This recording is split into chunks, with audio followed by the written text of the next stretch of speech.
Hello everybody! So another day, another vlog na naman tayo. So andito na ako sa Central. As usual, nag-interchange na ako magaling makarating. Dito sa may airport express. So yan. Official. Parigulo ko. So yan. Kabistila ko ngayon guys. Tapos yung lakad na natin. Eh walang ganun kasi kung ang business. So lang pantalon. Kasi nung nakaraang buwan, ay, tapos talaga sobra. Kaya ito parang pwede lang. Parang nakakala yung pupay. Ayan. Ayan, sito ko sa buwan. Waiting na yung mga kaibigan mo dyan sa labas. Malabas ko pang kanina. Natulog kasi ako ng ano. Mahaba-haba kasi lagi akong kaya. Wala ka na araw kasi talagang nagigising yung alaga ko ng maaga. 5:30 pa lang gising. Tapos nakatulog sa gabi. Hindi na gabi yun. Umaga na pala eh. Kasi alas 2 na. Tapos nagigising ako alas 5. Hello. Kamusta naman yung ano ko dyan? Nukta ko maghapon yan. Sabi ko. Sabi ko sa barim ko. Tinanong ako lalabas ko na walang linggo. Sabi ko, lalabas lang ako pero huwag yung gigising yung maaga. Titipan na lang ng gatas ako eh. Hindi ko na nga eh. Ngayon, sabi ko, gigising yung tanghali na. Nandito na ako guys.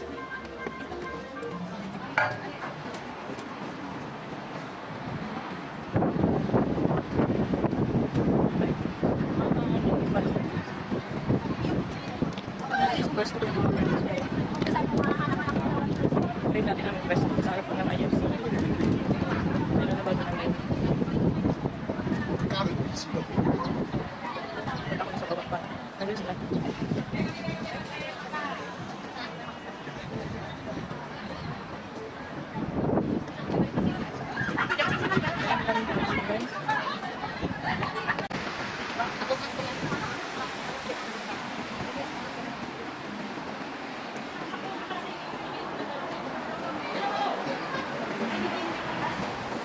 Hindi pa nga ngayon masyadong daming tao. Pero doon ang dami. Ayan, nakita ko ng bana. Ito kasi yung gusto lagi nung kasama namin si ate. Malapad lang. Pero enjoy naman.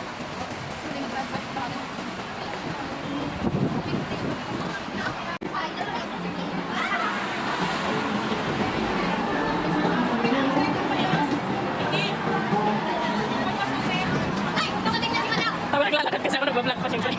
Wala naman pala. Wow, may pagkain! Sa pula talaga ko. Akala ko may leche plan. Bago wala.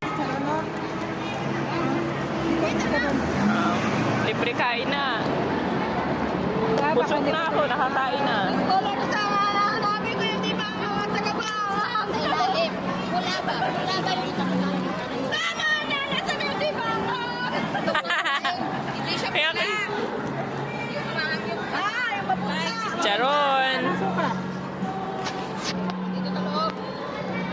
Mag-book na.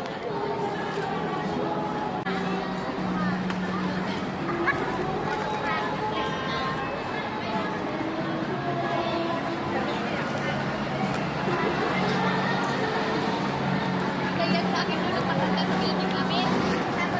4 na piraso.